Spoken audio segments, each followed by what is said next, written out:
नागपुरात होते आहे, काय सांगाल? काय खरं तर आता मंत्रिमंडळ काय होईल नाही होईल त्यांचं ते करत बसतील.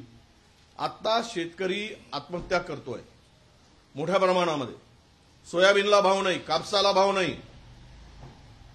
यांनी सांगितलं होतं की कर्जमुक्ती करू राज्याची, त्याची वाट पाहतोय आम्ही. राज्य कधी कर्जमुक्त करणार आहे? शेतकऱ्यांना कर्जमुक्ती करणार, कर्जमुक्ती देणार ही घोषणा आणि त्यांच्या मॅनिफेस्टोमध्ये, जाहीरनाम्यामध्ये महायुतीने दिलेली आहे. आम्हाला पहिल्यांदा या मंत्रिमंडळ तुम्ही नागपुरात करा, मुंबईत करा, तुम्ही मंत्रिमंडळाची चिंता करत बसा, आम्हाला त्याच्याशी काही देणं घेणं नाही. आम्हाला सरकार आलेलं आहे तुमचं, लोकांनी मॅन्डेट दिलेला आहे. आता सोयाबीनला भाव कधी देताय, कापसाला भाव कधी देताय आणि शेतकऱ्यांची कर्जमुक्ती कधी करताय, याचं उत्तर आम्हाला सरकारकडून पाहिजे आहे. आणि ते त्याच्यावर आमचा सरकारकडे आमचा प्रश्न आहे. थंडीचे दिवस आहे. हिंगोलीमध्ये 43 ज्या महिला होत्या शस्त्रक्रियेनंतर त्यांना खाली जमिनीवर झोपवण्यात आलं. आरोग्य विभागाचं तर बट्ट्याबोळ झालेला आहे.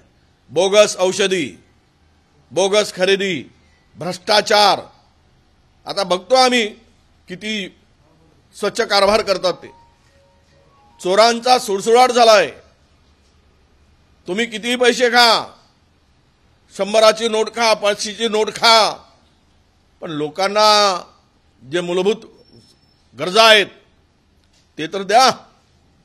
जर यावेळेस इतका म्हणजे ओल्या बाळंतींना जर खाली झोपायची पाळी आली, शस्त्रक्रिया करणाऱ्यांची खाली झोपायची पाळी आली, तर हे आरोग्य विभाग काही अस्तित्वात आहे का महाराष्ट्रामध्ये? आणि सरकार येऊन इतके दिवस झालेत, आज महिना लोटलाय, सरकार आला कशासाठी? निवळ काय मंत्रीपद, सत्ता, उपमुख्यमंत्रीपद, मुख्यमंत्रीपद मिळवण्यासाठी आहे काय? महाराष्ट्रातल्या जनतेला वाऱ्यावर सोडून तुमचा काही होत नाही. तुम्ही आपसात बसून मार्ग काढत नाही आणि महाराष्ट्रातल्या जनतेला, शेतकऱ्याला न्याय देत नाही. त्यासाठी आमच्या अधिवेशनामध्ये हा फोकस असणार आहे. अधिवेशनामध्ये आम्हाला सरकारकडून अपेक्षा आहे की शेतकऱ्याची कर्जमुक्ती घोषणा केल्याप्रमाणे घोषणा करा, निर्णय घेतल्याप्रमाणे, तुम्ही लोकांना आश्वासन दिल्याप्रमाणे. कापसाला 10,000 रुपये भाव द्या, सोयाबीनला MSP प्रमाणे भाव द्या, ही आमची मागणी असणार आहे. आणि आरोग्य यंत्रणा जी विस्कळीत झाली, आरोग्य यंत्रणेचं जे बट्ट्याबोळ झाला आहे, त्या मंत्र्यासह ही कारवाई करा आणि यामध्ये जे जे सहभागी असतील त्या सर्वांवर कारवाई करा, ही आमची मागणी असणार आहे. शेवटचा प्रश्न. नाना पटोले यांना विधिमंडळ पक्ष नेता बनण्यामध्ये रस आहे, त्यामुळे ते प्रदेशाध्यक्ष पदाचा त्याग करण्यासाठी तयार होत आहे, अशा प्रकारची चर्चा सुरू झाली आहे. माहीत नाही मला चर्चेमध्ये काय आहे ते, मी काही चर्चा ऐकली नाही. तो हायकमांडचा निर्णय आहे, दिल्ली निर्णय घेईल. उद्याला 17 तारखेला आमचे प्रभारी येत आहेत, प्रभारीमध्ये चर्चा होईल आणि कोणाला गटनेता करायचा, काय करायचं, तो निर्णय आमचा नाही. तो नाना पटोलेचाही नाही ना विजय वडेट्टीवारांचाही नाही.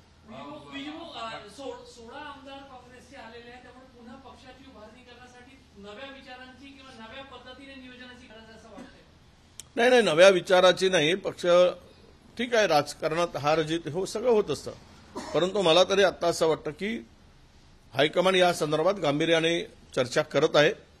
त्यामुळेच प्रभारींना पाठवलं जात आहे, त्यावर चर्चा होईल. नव्यानं पक्ष बांधणीची गरज आहेच, ते काय लपून राहिलेलं नाही.